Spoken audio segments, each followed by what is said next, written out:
Welcome back to the Curveverse. Here in the Northern Hemisphere, we're in full swing of the summer season, and this is a bonus replay of last year's Cheeses of the Season summer episode. Please enjoy. In episode 5, I talked about how milk, and therefore cheese, is seasonal. That's a fairly short episode, just over 11 minutes, where I talked about how milk changes from one season to the next. So if you skip that one, or just don't quite remember it, I won't be mad if you go pause this episode to go listen to the other one, and then come back.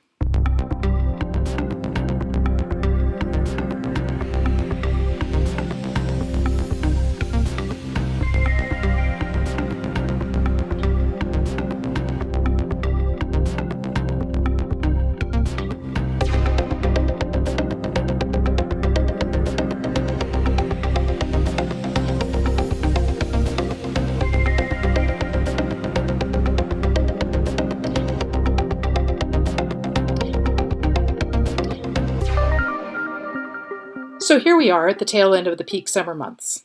Summer vacationing is winding down, kids are back in school, and in some places, though certainly not here in the US West, there is sometimes a bit of an autumnal chill in the mornings. But it's not quite the end of the summer season for dairy animals, nor for summer cheesemaking. So before those of us who are consumers rather than producers settle in for the cooler winter months, let's take a look at what makes summer cheeses unique and special. The big thing I want to talk about when it comes to summer cheeses is transhumance. Transhumance doesn't have anything to do with human beings. It refers to the practice of moving livestock from summer to winter pasture. The word, transhumance, is derived from Latin, trans meaning across, humus meaning ground or soil. Transhumance is one of the oldest forms of food gathering. In fact, it predates animal domestication. Because wild animals aren't dumb. They go where the fresh food is. If they eat too much in one place, it gets to be time to move on. And prehistoric humans would follow them and hunt them as they moved.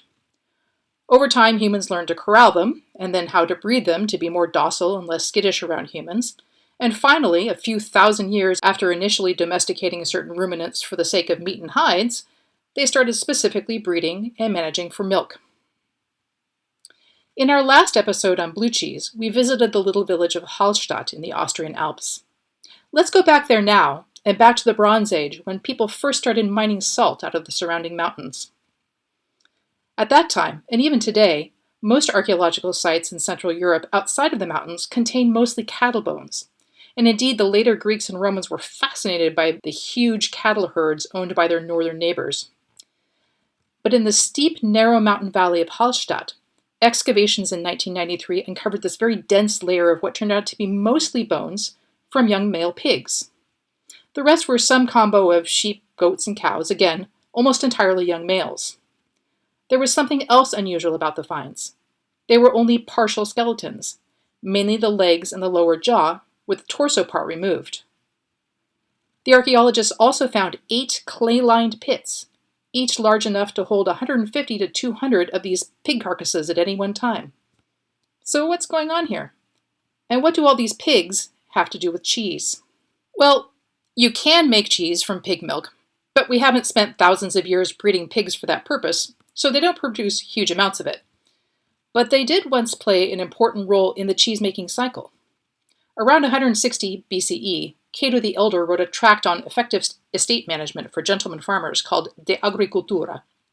In it, he writes that you should keep 1 pig for every 10 ewes in order to fatten the pigs up on the lactose and protein-rich whey left over from cheesemaking.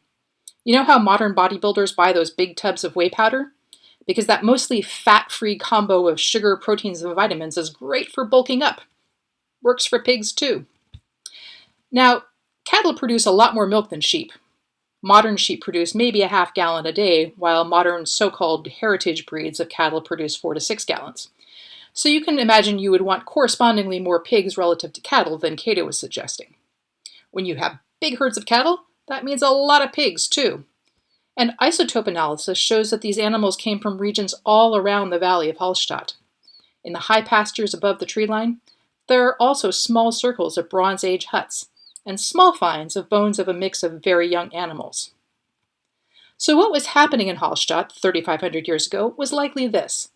In the late spring, as the winter snows receded, various herders would bring their animals up from the surrounding lowland valleys to the fresh pasture in the mountains, perhaps in a couple of stages: mid-level elevations earlier in the season, high pastures in the midsummer.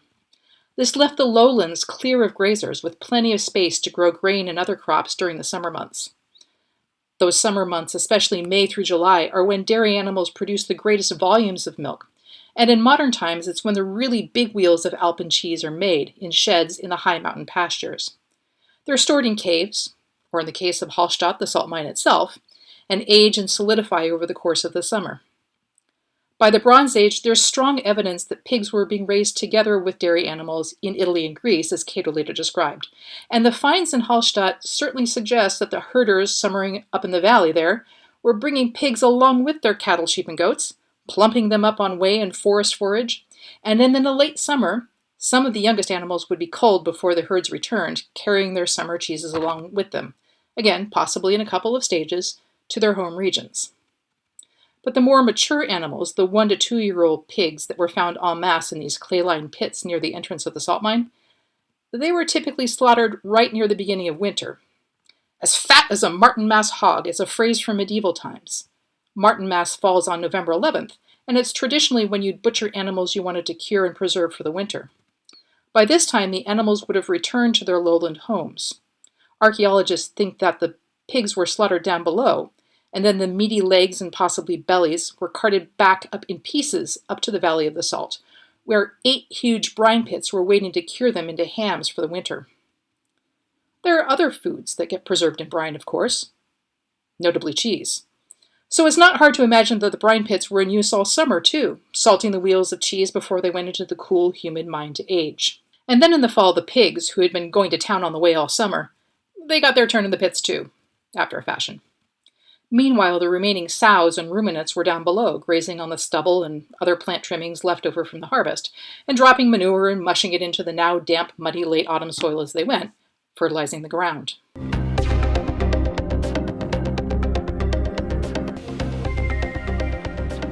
This system of integrated multi-species farming was crucial for most of human civilization, when every available calorie mattered, both for you and for your livestock. And moving living animals with feet to their food was a lot easier than moving large amounts of food to animals. Sometimes entire families would go up into the mountains together, and tasks were often divided by age and gender. So often men would handle the animals, and women and younger children would process the milk. In these cases, herders and plant farmers were often separate groups. Sometimes, especially in Central Asia, they were different ethnic groups who would interact at wintertime to trade animal products for grain, metalwork, jewelry, and other manufactured goods. In other regions, men and older boys would head into the mountains on their own in the summer, leaving behind their families to raise vegetables, hay, and so on their home plots. This same basic pattern of vertical transhumance still holds in many mountainous regions across Eurasia today. Transhumance is also a widespread strategy in non-mountainous regions of the world, where the climate is too harsh or the soil too limited to support plant agriculture. These would be places like the Central and East Asian steppe and the African Sahel, at the edge of the Sahara, where people typically move north and south with the seasons, avoiding the worst cold and snow of the steppe and following the rains in the Sahel and in the desert regions themselves. Regardless of whether the animals move vertically, latitudinally, or just stay on their home turf year-round, the nature of their milk changes over the course of the year. Spring milk is low in fat and contains a lot of water. The fat content slowly rises over the course of the summer, while water content comparatively falls. The nature of the proteins in the milk shifts over time as well, with more short and medium chains in the spring and summer, and longer ones coming to the fore in the fall and winter.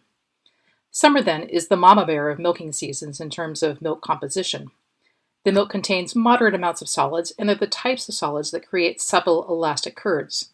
It's also when animals produce the greatest volumes of milk.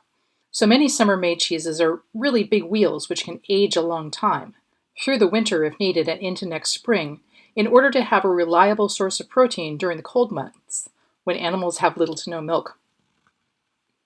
Many of these summer cheeses are sold in 3 grades depending on how long they've aged.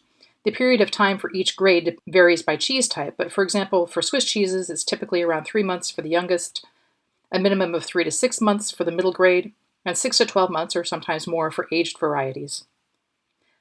Because so many of them are meant to age for a long time, they're typically made as relatively low moisture, semi-hard to hard cheeses. Think of all the classic Swiss cheeses, Gruyère, Appenzeller, and the widely exported Emmentaler. That's the Swiss cheese with lots of interior holes or bubbles caused by a very gassy microbe. Norwegian Jarlsberg and Dutch Maasdam are Ausländer clones of Emmentaler. All of these cheeses are made not just with moderate fat summer milk, but in some cases the cream is actually partially skimmed to make a lower fat and therefore lower moisture cheese that can age even longer. There are also cooked cheeses, in the sense that the milk is heated to around 108 to 110 Fahrenheit or 43 degrees Celsius, and the curd is cut very small and then stirred for some time in the hot whey to squeeze out the remaining moisture in the curds. Comté is a similar type of cheese from the French side of the border, comparable to Gruyère. In fact, sometimes it's called Gruyère de Comté. And Greek Graviera, which is made with sheep milk on Crete and cow milk on Naxos, is also in this family. In general, the summer cheeses of the Pyrenees and Greece tend to be smaller, as most of them are made either entirely or in part with sheep and goat milk. But the same aging categories come into play for the all-sheep Manchego, as well as mixed milk Iberico, for example.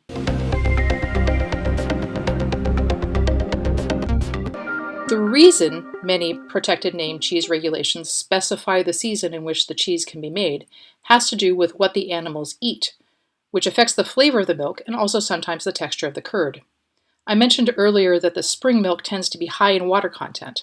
That's partly because spring plants tend to be high in water content. Conversely, the milk from animals eating mostly dry fodder, as in late fall or winter, produces curds that can be a bit more brittle and prone to shattering under pressure. But the big thing is the flavor of fresh pasture. And the flavors, of course, vary a lot from pasture to pasture, depending on the local vegetation. This is as true for cheeses made from milk in non-migrating places as it is montagne cheeses. French Salers cheese made headlines earlier this summer for an unfortunate reason. For the first time since receiving protected name status in 1961, the cheese will not be made this summer. The AOC designation requires that the cheese be made between April and November and that the cows receive at least 75% of their feed from fresh pasture. And this year, due to the extreme drought that Europe is experiencing, there is little fresh pasture to be had. As one farmer told reporters, "There is nothing left to eat at home. The ground is so dry, hard, that in places it looks like ashes. It's dust." He added that his cows have not been able to graze since late June. The head of the AOC Association for Salers, Laurent Lourd, told the press, "Salers is a seasonal cheese made with seasonal grass. That is one of the pillars of its identity.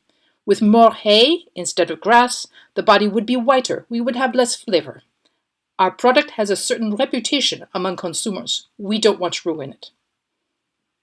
These types of requirements are common in protected name cheeses, and some are even more strict. For example, tête de moine, a semi-hard cheese from French-speaking Switzerland, requires that the animals get all of their feed from the farm's own pastures or from adjoining communal pastures for at least 120 days during the green feeding period. Incidentally, for those who enjoy gadgets, tête de moine is a fun cheese because it's shaved into ruffles using a cranked circular cheese knife called a girole. Sometimes you can buy pre-shaved ruffles, though I don't recommend that as they dry out once cut. But if you find a wheel of tête de moine somewhere, you can cut the top rind off the cheese and then use a cheese knife in a circular motion around the center of the wheel to create your own ruffles. Now, most of these long-aging cheeses, though made in the summer, aren't things you're going to eat during the summer. In summer, when it's hot, what you probably want on your plate are fresh young cheeses. Mild and creamy mozzarella and burrata are classics to pair with acidic fresh tomatoes, for example. Creamy bries are nice with strawberries.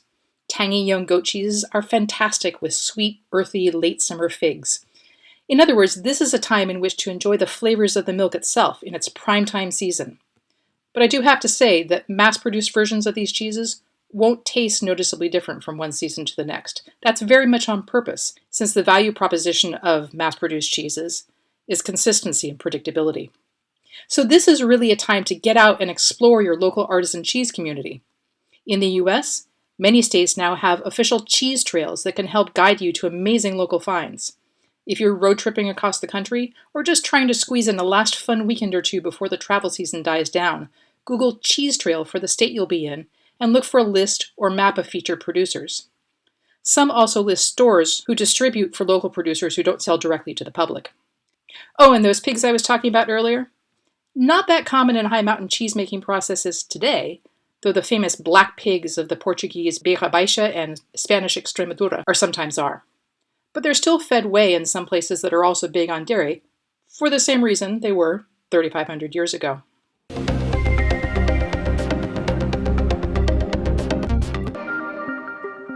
So get on out, enjoy the rest of your cheesy summer, and join me again next time as we once again enter the curd verse.